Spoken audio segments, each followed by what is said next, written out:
Bismillahirrahmanirrahim. Assalamualaikum warahmatullahi wabarakatuh. Gimana kabarnya hari ini? Alhamdulillah. Nah, di pagi yang cerah ini, alhamdulillah kita bisa berkumpul. Eh, Alhamdulillah juga kita masih bisa diberi kesehatan dan kelancaran untuk pembelajaran hari ini.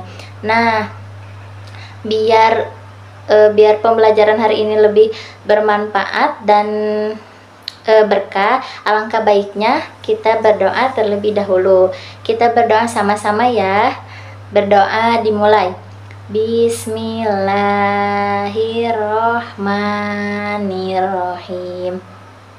Raditu billahi robba wa bil islami dina wa bi muhammadin nabiyya wa rasula. Rabbi zidni ilman warzuqni fahman bi rahmatika ya arhamar rahimin. Amin. Nah, selanjutnya kita akan memulai pembelajaran hari ini.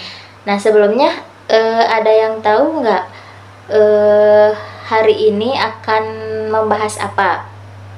Nah, sebelum masuk ke dalam materi, sebelumnya Ibu ada foto terlebih dahulu. Coba kalian tebak ini apa? Ada yang tahu hari ini materinya apa? Lihat dari gambar tersebut. Coba ada yang tahu tidak?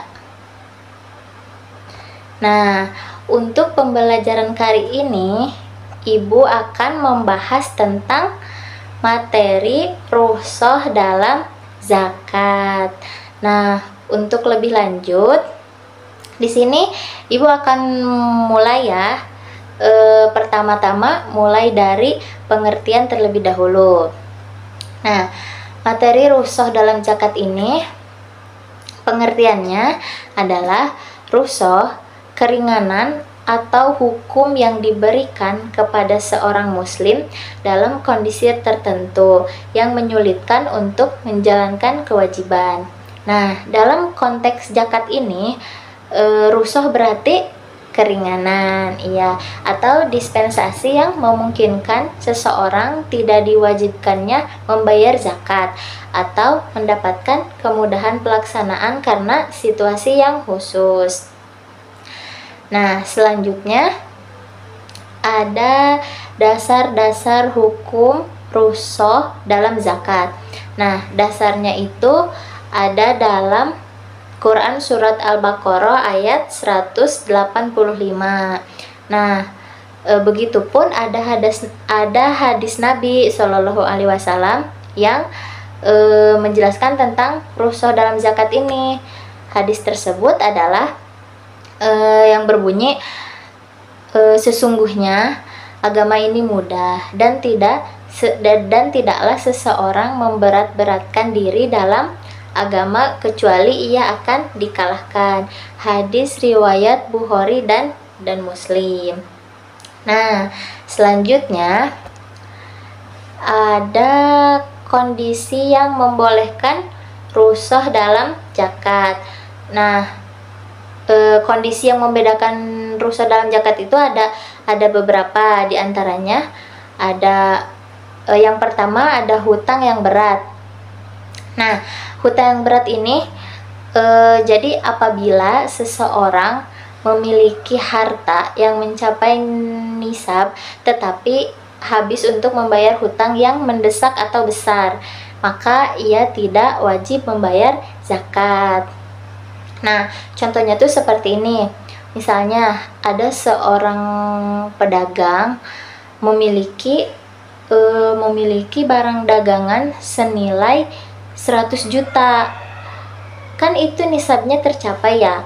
Nah, tetapi si pedagang itu tuh memiliki hutang 90 juta misalnya.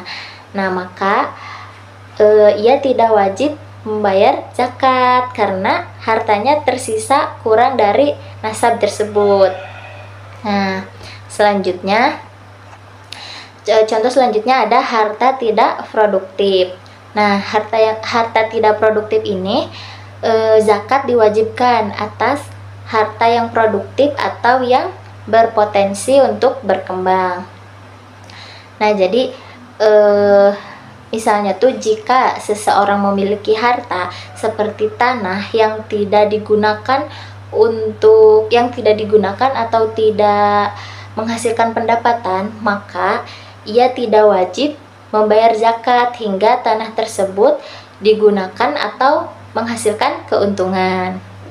Nah, selanjutnya ada krisis ekonomi atau bencana alam.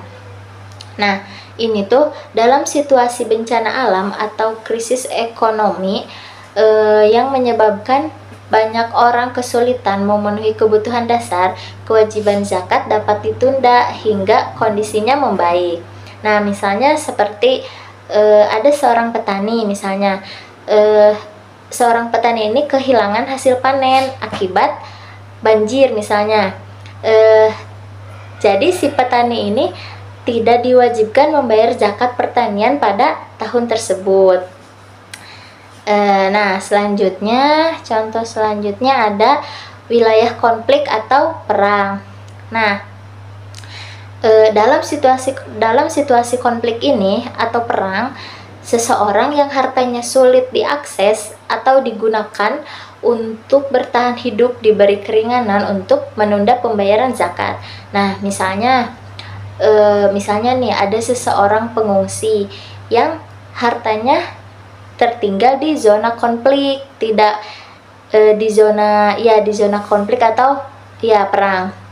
Nah, dia tuh tidak wajib membayar zakat sehingga ia bisa kembali dan mengolah hartanya.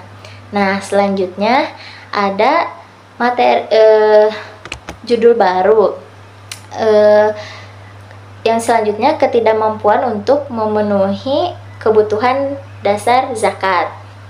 Nah, di sini itu jika seseorang bahkan tidak mampu memenuhi kebutuhan dasar untuk dirinya dan keluarganya seperti makanan, pakaian atau tempat tinggal, maka dia itu tidak diwajibkan membayar zakat, termasuk zakat fitrah. Nah, selanjutnya yang tadi bukan itu ya, bukan ini baru, tapi masih termasuk kondisi yang membolehkan rukhsah dalam zakat. Nah, sekarang baru selanjutnya ada contoh rukhsah dalam zakat. Nah, contoh rukhsah dalam zakat ini ada beberapa juga, diantaranya rukhsah dalam zakat fitrah. Nah, rukhsah dalam zakat fitrah ini, zakat fitrah wajib dikeluarkan setiap umat muslim. Tetapi orang yang benar-benar miskin sehingga tidak memiliki makanan untuk hari raya tidak diwajibkan membayar. Jadi tidak diwajibkan membayarnya. Sebaliknya, ia justru menjadi penerima zakat atau disebut mustahik. Nah, selanjutnya ada rukhsah dalam zakat mal. Nah, seorang pedagang yang mengalami kerugian besar sehingga asetnya berkurang di bawah nisab tidak diwajib. Jadi si asetnya tuh berkurang di bawah nisab, jadi belum memenuhi nisab ya. Jadi ini itu tidak diwajibkan juga untuk membayar zakat. Nah, selanjutnya ada rukhsah dalam zakat pertanian. Nah, rukhsah dalam zakat pertanian ini petani yang hasil panennya rusak akibat hama atau bencana alam ini juga tidak diwajibkan membayar zakat karena pasti tidak akan mencapai nisab ya. Selanjutnya ada rukhsah dalam zakat emas atau perak. Nah, pemilik emas atau perak ini yang harus menjual sebagian besar hartanya untuk kebutuhan mendesak seperti biaya kesehatan atau pendidikan dapat diberikan dispensasi untuk tidak membayar zakat tahun itu gitu. Kita lanjutkan ya materi selanjutnya. Nah, materi selanjutnya adalah hikmah. Hikmah rukhsah dalam zakat. Nah, hikmah rukhsah dalam zakat juga ada 4 macam. Di antaranya meringankan beban umat Islam. Jadi, maksudnya itu rukhsah membantu umat Islam yang dalam kesulitan agar tidak merasa terbebani oleh kewajiban zakat. Nah, yang kedua, ada fleksibilitas syariat Islam. Nah, ini tuh adalah syariat Islam menunjukkan sifat fleksibel dan rahmatan lil alamin dengan memberikan solusi bagi umat yang berbeda, bagi umat yang berada dalam kondisi sulit. Nah, selanjutnya ada keadilan dalam berzakat. Nah, keadilan dalam berzakat ini hanya orang yang benar-benar mampu yang diwajibkan untuk membayar zakat. Nah, sementara yang tidak mampu justru malah akan dibantu. Nah, selanjutnya ada meningkatkan kesadaran sosial. Nah, meningkatkan kesadaran sosial ini, rukhsah dalam zakat itu akan mendorong umat Islam untuk saling membantu, terutama kepada mustahik yang membutuhkan bantuan. Nah, selanjutnya, dikarenakan ini udah di akhir pembelajaran, jadi untuk selanjutnya adalah evaluasi dan nanti kesimpulan ada di akhir pembelajaran ya. Nah, jadi untuk evaluasinya silakan kalian isi pilihan ganda dan esai yang sudah ibu bagikan ya tadi, kalian isi. Nah, nanti juga ada PR juga ya buat di rumah yang buat diisi juga. Nah, untuk kali ini silahkan kerjakan dulu. Setelah itu ibu lanjut ke kesimpulan. Nah, untuk kesimpulannya, kesimpulan untuk pembelajaran hari ini adalah kalian sebelumnya dari materi pembelajaran yang tadi ibu sudah bahas dapat dimengerti. Semoga kalian paham apa yang telah ibu sampaikan. Nah, jadi rukhsah dalam zakat ini adalah keringanan hukum bagi umat Islam yang menghadapi kondisi sulit seperti memiliki hutang besar, harta tidak produktif, atau krisis ekonomi. Nah, prinsip ini menunjukkan keadilan dan kemudahan dalam Islam, di mana hanya yang mampu diwajibkan untuk berzakat.